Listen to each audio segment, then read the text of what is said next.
Hello Spartans, welcome to the grand finale of this mini-series. Today I'm going to share some tips, tricks and mindsets that you should adopt when approaching the interview process. Since I have 20 tips, this video will once again be split into two parts. These two videos will save you months or even years of frustration, so stay tuned.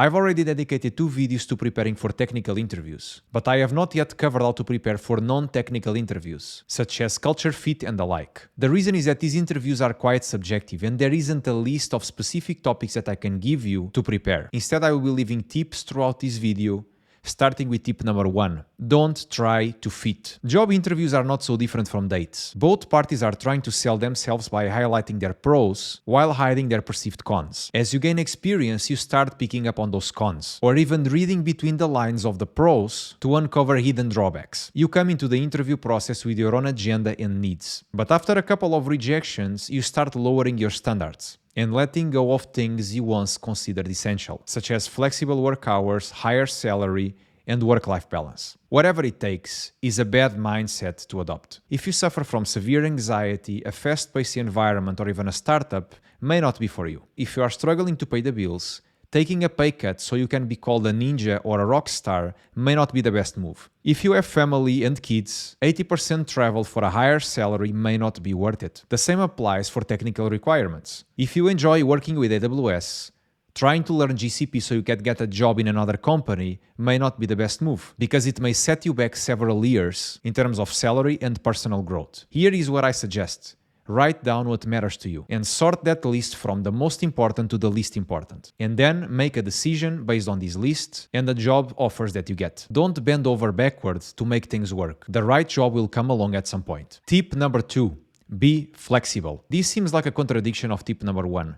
Well, it is and it isn't. You sit down and you write the following list of priorities. 6-figure salary, full remote work, and work-life balance. You are determined and you are going to settle for nothing less. But then, reality kicks in. A 6-figure salary may mean overtime. Full remote work might require on-call. And the work-life balance and unlimited PTO offered by your company may actually be used to compensate for a lower salary. Before you become hopeless, consider this. It may happen that you don't get the exact salary that you want, but the offered position may be promising enough to significantly improve your CV. And as we know, if you have a good CV, you may be able to apply for better paying jobs in the future. As such, you can see this role as a stepping stone to get where you want to go. Also, a 90k salary may turn into a 100k salary with good performance and raises over time. 3 days in the office might transition to full remote once you are promoted to senior or manager. And finally, overtime might be the exception, not the rule. The point is,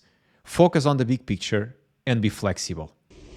Be water, my friend. Tip number 3. Money is not everything. On my video titled, Should I Take a Pay Cut?, I share 3 reasons why you should consider taking a pay cut. One of the reasons is the grass is greener somewhere else, which ties into this tip. If you find yourself stuck at your job with no room for progression and you are interviewing for another position at a different company that offers less or around the same salary as you have right now, but gives you the opportunity to grow much more, take it, or at least consider it before you walk away. When you start your career, your focus should be 80% on skills and 20% on money, because the money will come as you become more skilled. Also, if the company offers you less money but more freedom in the form of flexible work hours and the option to work from home, consider it, as time is worth much more than money in the long run. Tip number 4. Prepare stories. Part of the interview process is storytelling. If someone asks you, have you ever had a disagreement with a coworker?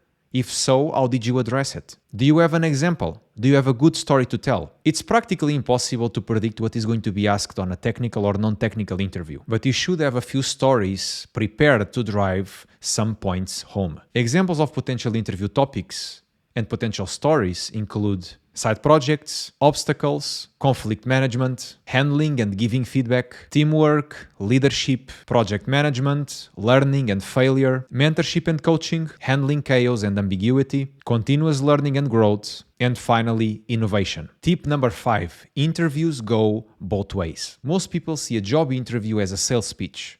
an opportunity to prove themselves. I have to show them that I am the right candidate. They sit through the interview and just wait for questions to be thrown their way. What ends up happening is that they try to qualify themselves for the job, no matter the actual job requirements or potential red flags. This is the wrong approach. You should be asking plenty of questions to screen out companies that may not align with your best interests. Knowing what to ask and how to interpret the answers takes time and experience. But some of you may be saying, "But Bruno, I just want a job. I can't be picky." The truth is that most companies and jobs become similar once the honeymoon ends. The snacks, the flexible work hours, those perks kind of fade into the background when you are dealing with potentially boring or stressful work. Also, whatever you think the job or company will be like once you join is probably wrong. I've been in situations where I thought the job would be highly stressful or monotonous, but it turned out to be the opposite, or at least not as bad as I expected. The bottom line remains, interviews are mutual sales pitches, so take advantage of that. Tip number 6. Pick your battles. When you are just starting out and desperate for a job, you can't afford to be picky. But as you improve, you will gain the ability to be more selective. When looking for a job, your first thought should be larger company or startup. These two types of companies will have different expectations from you right off the bat. Startups expect you to be more independent and self-reliant because they are smaller and need to use their time and money more wisely. This means you may be expected to be a jack of all trades and will likely receive less support when you join and throughout your time there. Larger companies, on the other hand, have more resources and more specialized teams, which means your focus will be narrower. You may have higher volume of work, but much of it will be, for the most part, repetitive. By knowing what you want and what you can offer, you can focus your efforts on companies that align with your requirements. Applying for jobs that don't fit your needs and skills will lead to unnecessary rejections, which can impact your motivation and mental health. Think about it this way. For a sale to happen, you must find the right customer and have the right product. If you are spamming a bunch of companies with your product, in this case your skills, most will reject you or eventually drop you for someone who is a better fit. By choosing the companies you apply for more carefully, you are less likely to face rejection, and the small progress you make will keep you motivated and in the game. Tip number 7, which once more seems like a contradiction of tip number 6. Interview for the sake of interviewing. When you are actively looking for a job, you should take every opportunity to be interviewed, even if the job isn't exactly what you are looking for. Within reason, of course. For example, let's assume that you are looking for a cloud security lead position, but you are contacted for a position as a senior cloud security engineer. You might assume that a lower position means less money, less prestige, or fewer opportunities to lead. You could be right, but what if you are not? What if the company has a bigger budget for this position when compared to your current company? Meaning, what if you are going to get a higher salary? What if senior and lead are actually equivalent within the company? And what if they are hiring a senior cloud security engineer to actually build and lead a team in the future? These are things that you can usually infer from the job spec, but job specs can sometimes be misleading, whether intentionally or not. You can only know for sure if you interview. Another good reason to interview is that it builds up experience, which will help you with future interviews. For instance, if during an interview, a hiring manager asks you about some technology that you never heard of, you may fail to answer the question properly. But now that you know about this technology,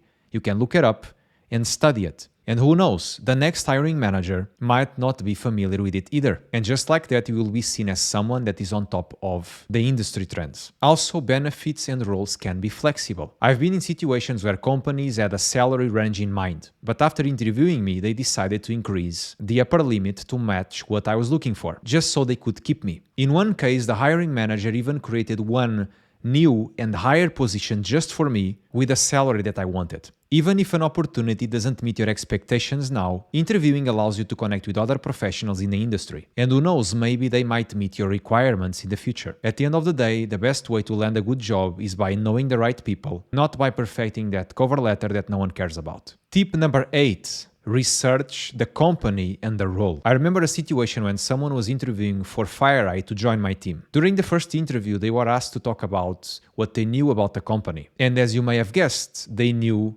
nothing. The interviewers then asked the candidate to read up on the company before the next interview. But when the next interview came, they still knew barely anything. Suffice it to say, they didn't get the job. With all the information available online, There is literally no excuse for you to come to an interview these days unprepared. You should know things like the company's products and services, company structure such as leadership team, mission, this is extremely important for companies, especially startups, any open source projects that the company maintains, salary ranges, work environment, for instance Glassdoor reviews, and finally the role expectations and required skills. And this is the bare minimum you should know. These should all be in your notes and studied before the interview. Personally, I don't really care if a candidate is enthusiastic about joining my team or the company, because that is easy to fake. But being well prepared and knowing about the company makes your case much more compelling. It shows that the company, the team, or the role stands out to you. It also signals to the interviewers that you are not simply mass applying to any and every job. There is nothing wrong with mass applying, but at least pretend that you are not doing it. Tip number 9, ask questions. And a lot of them. One of the most common compliments I get from interviewers is that I ask good questions. And many of them. When I started, I used to prepare a bunch of random questions, just to show that I was interested. But over time, I realized that asking good questions serves a much better purpose, helping you understand what to expect if you join the company. While it's not usually possible to tell if a company's environment is toxic just from interviews, you can at least gauge whether the role and company align with your long-term goals. For example, if you ask what does career progression look like for this role, or how does the hierarchy of roles work within this team, and you are told something like, we have a relatively flat structure. The senior SOC analysts are reporting to the head of DevOps because currently we don't have a security team in place. This could signal that career progression is more of a mirage than a reality, something you might want to avoid. If you accept everything that the interviewers say without digging deeper with your own questions, it can come across as, I will just take whatever you give me, which may hinder your ability to negotiate a good salary down the line. By being inquisitive, as a recruiter once called me, you show them that they need to prove themselves to you too. This works when you have the right skills and are seen as a strong candidate. Tip number 10,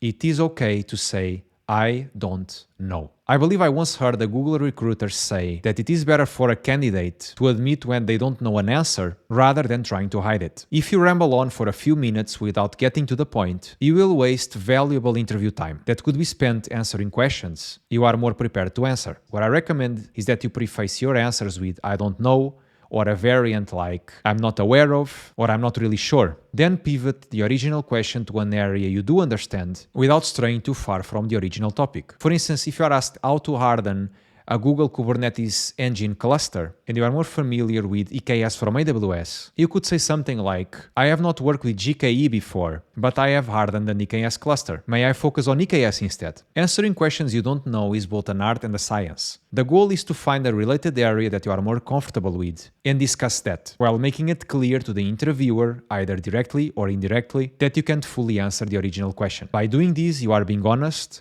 and demonstrating that you are making an effort to answer the question by drawing on your relevant experience. And this is the end of the first part of this mini-series finale. Today I shared 10 important tips to keep in mind during the interview process. Curious about the remaining 10? Stay tuned. Until next time, stay safe, stay paranoid.